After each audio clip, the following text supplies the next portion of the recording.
ఆ రోజు తెలంగాణ రాష్ట్రం ఏర్పడిన తర్వాత తెలంగాణ తొలి ముఖ్యమంత్రిగా కేసీఆర్ గారు మాకు ఏ జిల్లాలో ఏ పరిశ్రమలు ఏదైతే నీళ్లు నిధులు నియామకాలతో పాటు మూతపడ్డటువంటి పరిశ్రమలు కానీ వ్యవసాయ రంగం కానీ దాంతో మరి ఇవన్నీ కూడా మేము ఈ జిల్లాలో ఎక్కడైతే మూతబడినాయో అవన్నిటి కూడా మనం తెలంగాణ ఉద్యమంలో చెప్పినాం కాబట్టి మరి మేము ఈ జిల్లాలో ఉన్నటువంటి ఏ పరిశ్రమలు మూతపడ్డాయి వాటిపైన ఫస్ట్ మీరు జిల్లా ఇన్ఛార్జ్ మంత్రులుగా ఉన్నారు, ఖచ్చితంగా మీరు ఢిల్లీకి వెళ్ళి మీ ఆదిలాబాద్లో సిమెంట్ పరిశ్రమ 98లో మూతపడ్డది. అప్పటి ప్రభుత్వాలు దాని తర్వాత పట్టించుకోలే. మనం చెప్పిందే తెలంగాణ రాష్ట్రం వస్తే ఇవి జరుగుతాయని రీఓపెన్ చేపిస్తున్నాం అని చెప్తే నేను ఆ రోజు ఆదిలాబాద్ సిసిఐ కానీ సిర్పూర్ కాగజ్ నగర్లో పేపర్ మిల్ విషయం రెండు విషయాలు తీసుకొని అప్పుడు జిల్లా ఇన్ఛార్జ్ మంత్రిగా నేను కానీ అప్పుడు ఉన్నటువంటి మీకు ఇప్పుడే అక్కడ ఫోటో ఎగ్జిబిషన్లో చూపించడం జరిగింది. అట్లా 15-16 నుంచి ఫస్ట్ ఇవే కార్యక్రమాలు తీసుకొని కేంద్ర ప్రభుత్వంలో ఉన్నటువంటి అప్పుడు అనంత గీతే గారు ఆ మంత్రి దగ్గరికి వెళ్ళడం, మొదటి సంవత్సరం మేము కలిసిన తర్వాత ఆయన పాజిటివ్గా నైనయం పక్కా हमारा सरकार अभी पूरा भारत देश के अंदर మరి భారతదేశం మొత్తంలో కూడా సిమెంట్ రోడ్లు వేస్తూ ఉన్నాం అని అడిగితే నేను అడిగిన ప్రశ్న ఏంటంటే అప్పుడు సరాసరి మీ బీజేపీ పాలసీల్లోనే మీరు అప్పుడు డిస్ఇన్వెస్ట్మెంట్ మినిస్టర్ని పెట్టి పరిశ్రమలు ఎట్లా మూత వేయాలనేటటువంటి మినిస్టర్ని పెట్టి మీరు ఆ రోజు ఉన్నటువంటి పరిశ్రమని మూతేసినటువంటి భారతీయ జనతా పార్టీ మళ్ళీ మీరు ఎట్లా తెరుస్తారని చెప్పుకొని నేను ఆ రోజు ఈ క్వశ్చన్ వేసిన సార్. వేస్తే వారు స్వయంగా చెప్పిన మాట ఏంటంటే అప్పటి పరిస్థితి వేరు, ఇప్పుడు మొత్తం మేము భారతదేశంలో మా గడ్కరీ గారు ఆర్ఎండ్బి మినిస్టరు మొత్తం సిమెంట్ రోడ్లు వేస్తూ ఉన్నారు కాబట్టి మాకు సిమెంట్ బయట నుంచి కొనుక్కునే పరిస్థితి కంటే ఉన్నటువంటి మూతపడ్డటువంటి సిమెంట్ పరిశ్రమలను రీఓపెన్ చేయాలనే ఉద్దేశం కింద మేము మార్చినాం, మా పాలసీ చేంజ్ అయిందని చెప్పి వారు స్వయంగా చెప్పిన మాటలు పెద్దల ముందు చెప్తున్నారు. అట్లా మాకు కూడా కొద్ది ఆశ పుట్టింది. ఆ తర్వాత మరి ప్రతి ఇయర్ కూడా మేము మా బృందం అప్పుడు మాకు ఇప్పుడు ఉన్న బీజేపీ ఎంపీ గూడ నాగేష్ అప్పుడు మా ఎంపీ, ఇప్పుడు ఇందిరాకరణ్ రెడ్డి గారు అప్పుడు నాతో పాటు ఆయన మంత్రి, అట్లా మా మొత్తం ఉమ్మడి జిల్లా ఎమ్మెల్యేలతోటి బృందం కలిసి అప్పటి మొత్తం ఫోటోలతో సహా అంటే రెండో సంవత్సరం పోయినప్పుడు ఆయన ఏం చెప్పాడంటే ఒకసారి మరి మీ కేటీ రామారావు గారే మీ రాష్ట్ర ఇండస్ట్రియల్ మినిస్టర్ కదా మీరు తీసుకొస్తారంటే పక్కకు తీసుకొస్తామని చెప్పిన ఆయన అక్కడ తీసుకెళ్ళి వాళ్ళ సిఎండి వాళ్ళ స్టాఫ్ తోటి మొత్తం మీటింగ్ పెట్టించేసి అప్పుడు కేటీఆర్ గారిని లేఖ అడిగితే ఏం లేఖ ఇవ్వమంటారంటే ఆయన లేఖ వారు చెప్పినట్టు ఇచ్చారు. ఎందుకంటే ఒకవేళ మీరు ఆదిలాబాద్లో సిమెంట్ పరిశ్రమ రీఓపెన్ చేస్తామంటే తప్పకుండా ఇప్పుడు టీఎస్ ఐపాస్ కింద మా ప్రభుత్వం కొత్త ఇండస్ట్రియల్ పాలసీ తీసుకొచ్చినాం, దాని ప్రకారంగా మేము ఎన్ని రాయితీలు కొత్త పరిశ్రమలకు ఇస్తున్నామో ఆదిలాబాద్లో ఉన్నటువంటి మూతపడ్డ సిమెంట్ ఫ్యాక్టరీ కూడా ఇస్తామని చెప్పి ఒకటి.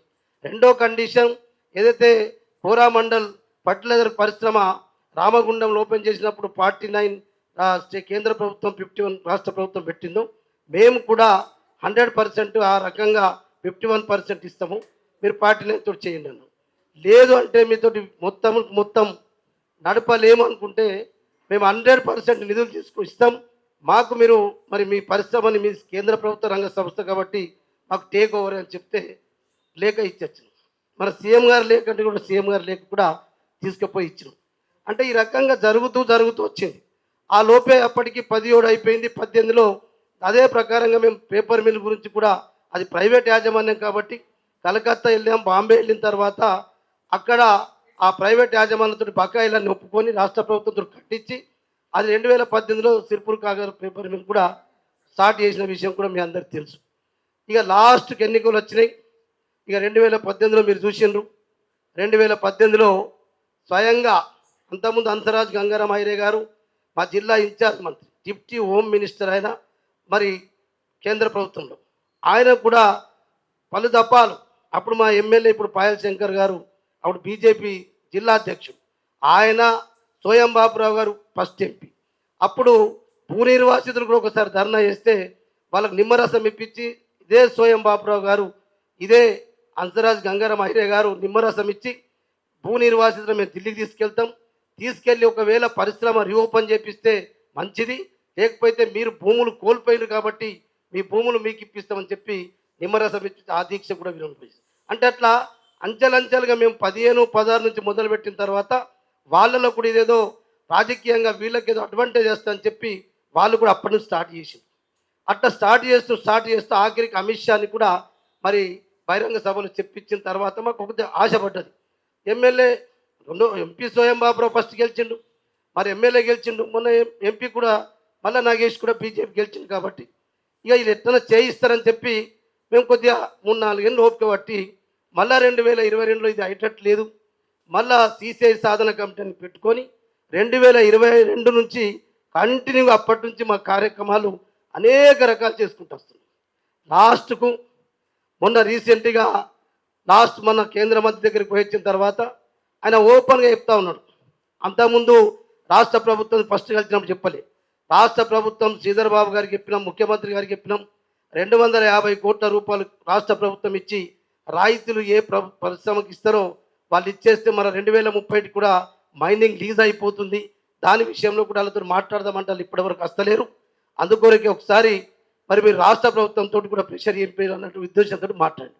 అప్పుడే కేటీ రామారావు గారు అన్నారు, మీరు విశాఖ స్టీల్ ప్లాంటు మీరు 21,000 కోట్లతోటి మీరు రీఓపెన్ చేసిండు, అక్కడ రాష్ట్ర ప్రభుత్వం నయా పైసా పెట్టలే, సిర్ఫ్ 250 కోట్లు రాష్ట్రం పెట్టకుంటే ఏమవుతుంది, మీరు ఎన్ఎండిసి ద్వారా ఇప్పుడు కిషన్ రెడ్డి గారే దానికి చైర్మన్ కాబట్టి ఎన్ఎండిసి నుంచి పెట్టి కేంద్ర ప్రభుత్వం పెట్టి ఇద్దరు కల్పించి మాట్లాడిస్తే కూడా అవసరం ఉన్నది, తప్పకుండా చేయాలని చెప్పి మేము ప్రెషర్ చేసిన తర్వాత ఇక మేము వచ్చిన తర్వాత ఏదో వరుసగా కంటిన్యూ చేయాలని చెప్పి ఇప్పుడు మేము ఇలా 13వ రోజు రిలే నిరాహార దీక్షలు నడుస్తున్నాయి. ఇక మరి ఇది ఇప్పుడే శ్రీనివాస్ గారు చెప్పినట్టు జిల్లా స్థాయిలో నడుస్తుంది, రాష్ట్ర స్థాయిలో కూడా మీ అందరితో కలిసి ఇది వాస్తవమైన పరిస్థితి, ఇది జరుగుతుంది.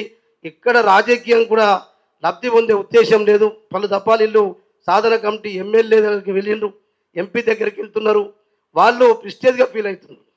అది కాదు, మేము ప్రైవేట్ పరిశ్రమలు తెస్తున్నామని చెప్పి మొన్ననే మే 6 తారీఖు నాడు 2 ప్రైవేట్ సిమెంట్ పరిశ్రమలకు వాళ్ళు జియాలజిస్ట్ డిపార్ట్మెంట్కు 3 బ్లాకులు పెట్టి 3 బ్లాకులకు ఆఫీసర్లు నిర్ణయించి ఇప్పుడు సర్వేలు జరుగుతూ ఉన్నాయి ప్రైవేట్ సిమెంట్ ఫ్యాక్టరీలకు. ఇది జరుగుతుందని చెప్పి దీని డైవర్షన్ కొరకు ప్రైవేట్ సిమెంట్ పరిశ్రమ 3 బ్లాక్, ఒకటి పిప్పల్గాం, లక్ష్మీపూర్, తాంసీ, ఈ 3 బ్లాకులకు జియాలజిస్ట్ డిపార్ట్మెంట్ నుంచి గవర్నమెంట్ ఆఫ్ ఇండియా నుంచి ఆర్డర్ ఇప్పించి అక్కడ సర్వే జరుగుతుంది. ఆల్రెడీ గతంలో మేము సిమెంట్ రేణుక సిమెంట్ పరిశ్రమ కూడా ప్రైవేట్ తీసుకొచ్చినాం, అప్పుడు వీళ్ళే కేంద్రంలో ఉండి అనుమతులు రాకుంటే అది కూడా ఆపేసినాం.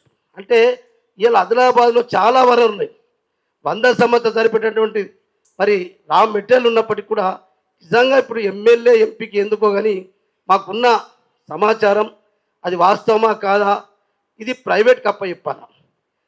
ఒకవేళ ఇప్పుడు ప్రైవేట్లో సర్వే జరిగేటటువంటి దగ్గర మరి ముడి సరుకు లేకపోతే దీని నుంచి ట్రాన్స్పోర్టేషన్ చేపించైనా వాళ్ళకు అప్పచెప్పాలనే ఉద్దేశంతో ఉన్నారు. ఇది రియల్ ఎస్టేట్ చేస్తారా, లేకపోతే ఎయిర్పోర్ట్ వస్తుంది, ఎయిర్పోర్ట్కు దగ్గర ఉంది అనుకొని ఎయిర్పోర్ట్కి భూమి ఇప్పాలని ఉందా, కానీ వీళ్ళ లోకల్ లీడర్లు మాత్రం అర్థమైతే లేదు. ఎమ్మెల్యే ఎంపీకి పలు దఫాలు కలిస్తే నేను మిమ్మల్ని తీసుకపోతే నా స్టేజ్ ఏముంటుంది, మిమ్మల్ని తీసుకపోతే ఏదో నేను అన్ఫిట్ ఎంపీ అవుతా కదా, మరి మీరు చేయండి సార్, లేకపోతే మీ నాయకత్వమే. జోగు రామన్న కింద ఏం పాత్ర లేదు, జోగు రామన్న కింద ఏమి కూడా పదవి లేదు, మరి నాకు గౌరవ అధ్యక్షుడు అని చెప్పి ఎమ్మెల్యే అడుగుతాడు. దీంట్లో గౌరవ అధ్యక్షుడు ఇస్తే నేను డీల్ చేస్తాను, దీంట్లో గౌరవ అధ్యక్షుడు ఉండదు. మీ పార్టీకి కూడా మేము వచ్చి పలు దఫాలు రిప్రజెంటేషన్ ఇచ్చినాం, దీంట్లో అన్ని పార్టీల మెంబర్లు ఉన్నట్టు మీ పార్టీ కూడా మెంబర్లు పెట్టమని చెప్పి అడుగుతున్నాం. ఎట్లా చేసినా దాన్ని ఎమ్మెల్యే ఎంపీ ఏదో మిస్గైడ్ చేయడంతో లాస్ట్కు చివరికి మీరు చూసిండ్రు వాళ్ళ ఎంపీ బృందం కూడా మళ్ళీ పోయినరు. అందులో బిహెచ్ఏలు, ఇంకా తాండూరు, ఆదిలాబాదు 3-4 కలిపి వాళ్ళ ఎంపీ బృందం మరి ఆదిలాబాద్ సిమెంట్ పరిశ్రమను కూడా రీఓపెన్ చేయని చెప్పి వాళ్ళే అడుగుతున్నారు. దయచేసి ఇది ఒరిజినల్ అప్పటి నుంచి ఇప్పటి వరకు ఎలాంటి రాజకీయ తావు లేకుండా మొత్తం సిసిఐ సాధన కమిటీ ద్వారా జరుగుతుంది.